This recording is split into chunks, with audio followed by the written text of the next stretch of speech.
Hi my muddy people, welcome back. I'm Nat at Mud Magic. Thank you for joining me again for another session on Stevie the Wonder Wheel. So today I'm fulfilling my promise to you that I'm going to throw a large flop bowl with my brand new top bats. This is the first time I've used the big one. I used this, it's only slightly smaller, it's still a really big bat. The other day to do my donut vases, so that video should be up by the time this one goes up. It's not up yet because I'm waiting for it to come out of the glaze firing. So this one is going to be a flop bowl because I promised you when I got my big bats that I would do it.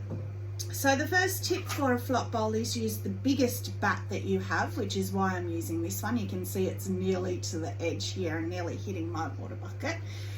Because when you flop it, you need to be able to get your fingers under to lift the bat, but you also need to be able to hold it to turn it over and then flop it, but you'll see that soon. So I've also set up 2 chairs back to back to put the bat on upside down to dry. Actually thought of doing that before starting this video, which is a miracle. So I've centered it, so you want a thinnish tall puck, that's what I call them, I don't know, because for what I want to do, I want a straight walled bowl.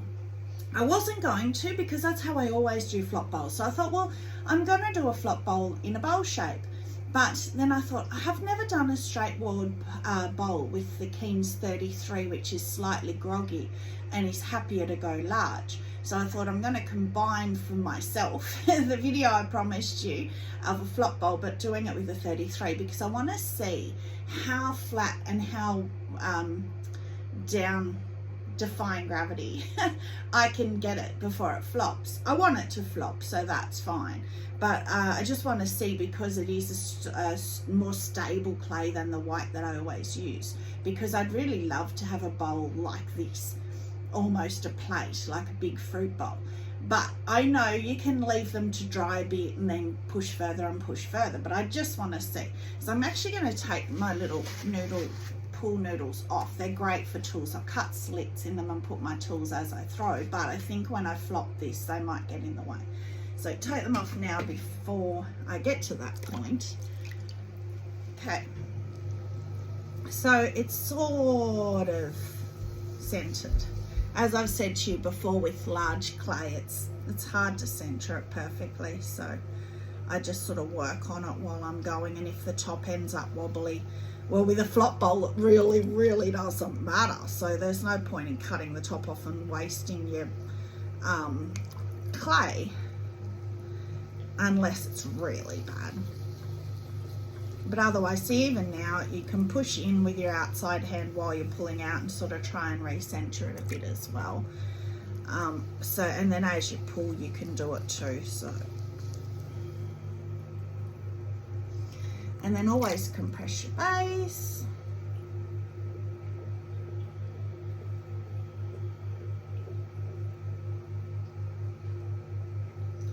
And then, as I've said before, really like on these a nice big pedestal kind of a base to really display them. So I leave more clay in there than you normally would, but that's practice and just seeing what you like. And then you can always adjust it at trimming anyway.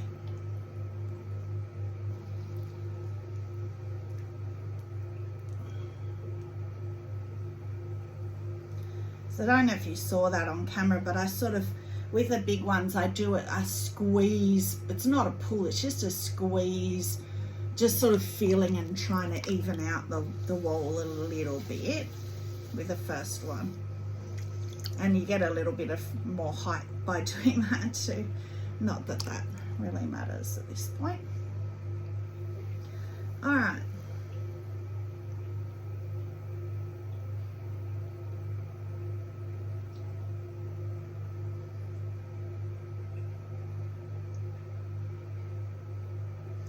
So when you're pulling large, you always want to pull inwards, because you will have the issue of the bowl flopping if it's if you don't keep it under control right from the beginning. See, that top's really wobbly already. That's my lack of centering with big pieces, but I expected that, so that's okay. Not worried by that on a big piece. I don't, you know, it's not easy to trim. If you don't center your pieces and get the rim nice, it makes trimming not as enjoyable. But trimming these flop bowls is a nightmare anyway, because you flop the rim. So it really doesn't matter. Unless it's exceptionally bad, doesn't matter. It's more about the thickness of the rim, because you want it to be, the wall to be thick enough so that when you push it out, you're going to stretch it a long way. You need clay for that to be allowed to happen. Keep your walls nice and wet always.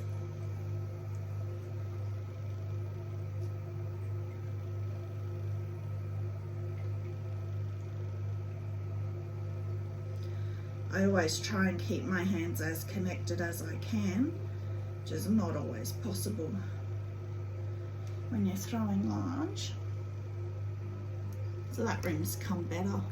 That's what I'm saying, like as you're pulling, I mean, if you're throwing a large bowl like this, so you know what I mean. You're not a beginner. Beginner's welcome to watch, but I don't recommend trying this. You might fluke it, but I don't recommend trying this until you've perfected smaller pieces. Slowly, gradually, bigger and bigger.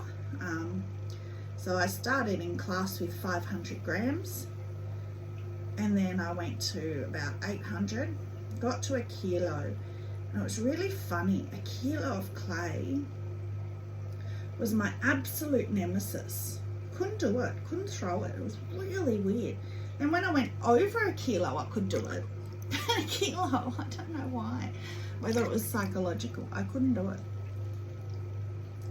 So I, now this is about 2.5 kilos. So the thing is, like, I've thrown up to 5 kilos. I just want to squeeze in that base, which will give you more height as well. I've thrown up to 5 kilos, which is fine. But the problem is, obviously, you're throwing 5 kilos of clay, your pot's going to weigh 5 kilos less trimming. So it's a very heavy pot, a very heavy bowl. And consumers don't like heavy, as we know. But they want big, but they don't want heavy. So it's a bit of a conundrum. So with large, always compress your walls.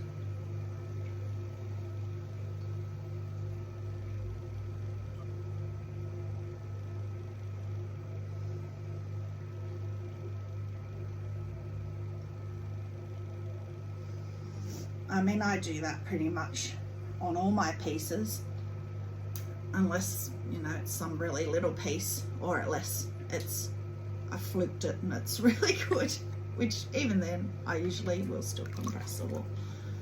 Just gives it more strength and takes out any imperfections you might have thrown in there, little wobbles and things, wobbles and bobbles.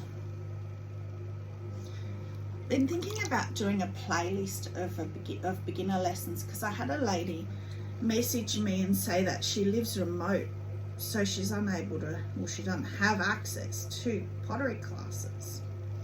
So would I do classes online? Thinking about it. It's a big commitment, because once you start, I don't want to then not continue with it. So I don't know, let me know what you think. I know there's a lot out there, but I was thinking about doing a playlist of just like from the very beginning throwing through to sort of intermediate, sort of up to this kind of stuff, double wall pots, stuff like that, that you can play along from the start, and then make, you know, the theory is every step that you do 10 of anything before you move on. regardless of how long it takes, because that's always my theory. If you do 10 of something, you then have not mastered it, but you'll find that you're much better at it. Get a feel for it, you get muscle memory for it, get a feel for your clay, how much clay, how far you can push it, all that sort of thing. So I'm just going to start bringing out these walls, but trying to still bring the clay up from the bottom, because with these, I know the science behind it, but with these straight walled pots, when you push them out, if you use a rib like I do, and I will, all the clay, all of a sudden you get this real thick clay down the bottom. Even though at the moment it feels even, all of a sudden there'll be all this clay down the bottom, and I don't really know why. Maybe somebody out there can tell me why. So instead of using a rib at the very start, I'm going to pull it and pull it out and just see what happens.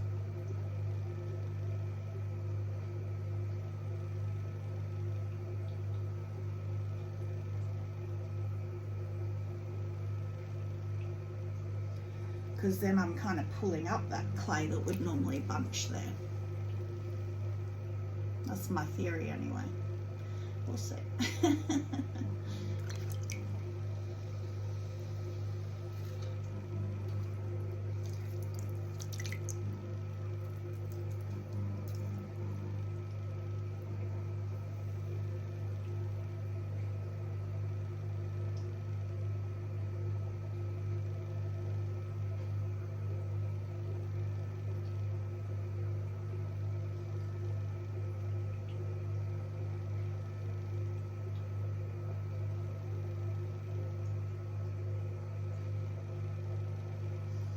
So I normally wouldn't have pulled even that far. I would have swapped to a rib, but I just wanted to try and see if that will help with that issue, which it definitely has. It looks like it's thick there, but it's not. It's just bowed a bit with my pulling.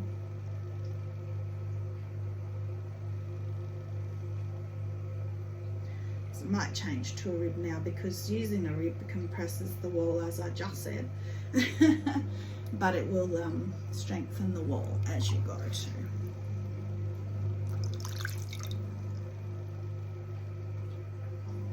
So let's use this one. You would have seen me show it before.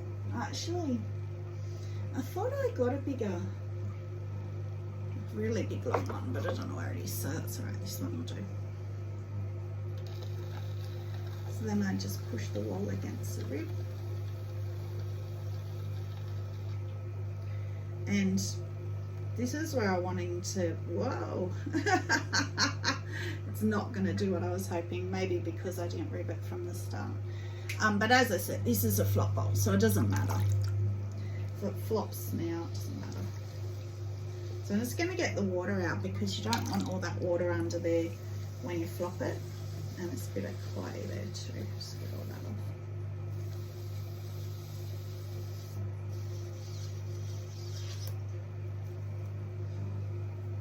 I'll get it while I can.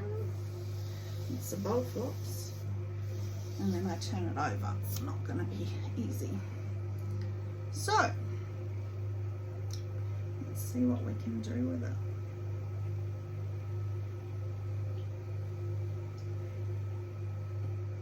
So I might actually move my water bowl, because as soon as this flops, I feel like I'm going to hit it. Just move it up there.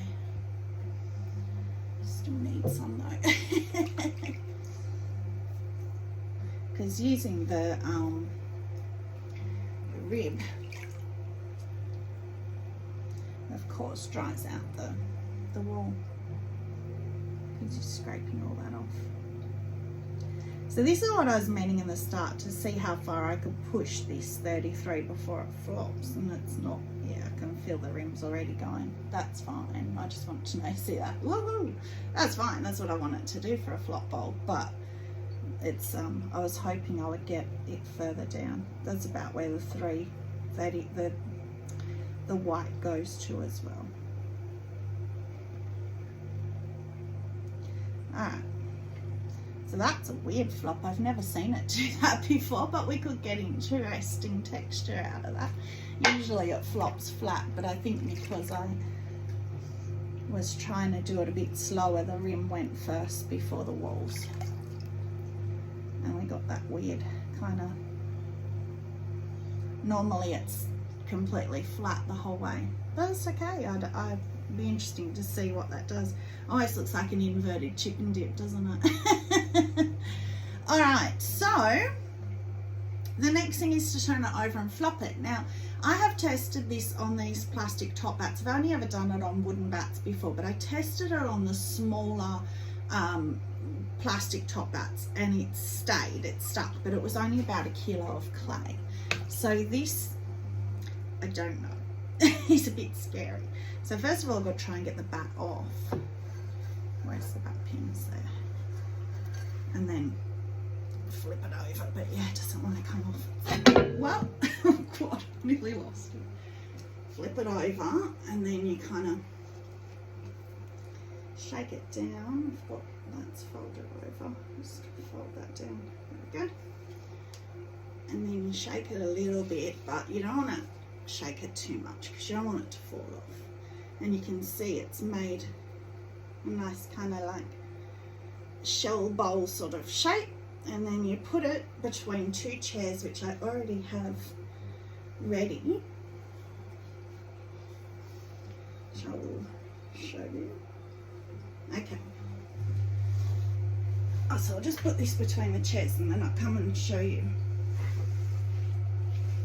what I've done.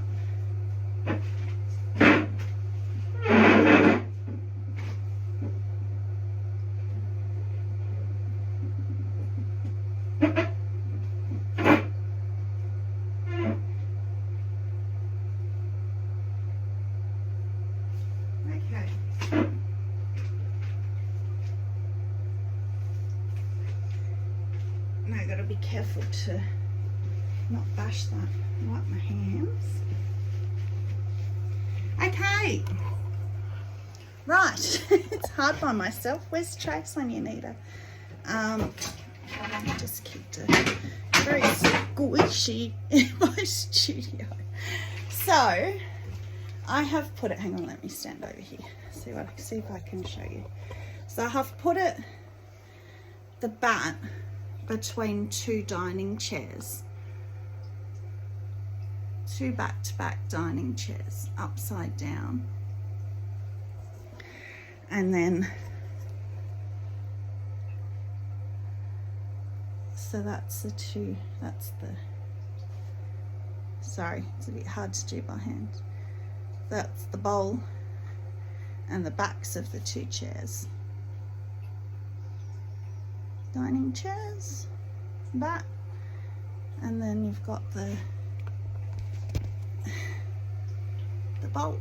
So when you flop it back, that will be more bold. It won't be as triangular as that. So yes, well, we'll see. So I will keep going with this because the other reason I use the 33 brown is because I wanted to see, I've seen so many people having all this success with Emerald Falls on buff clay. And it's just been really bland for me, or really yuck Emerald Falls.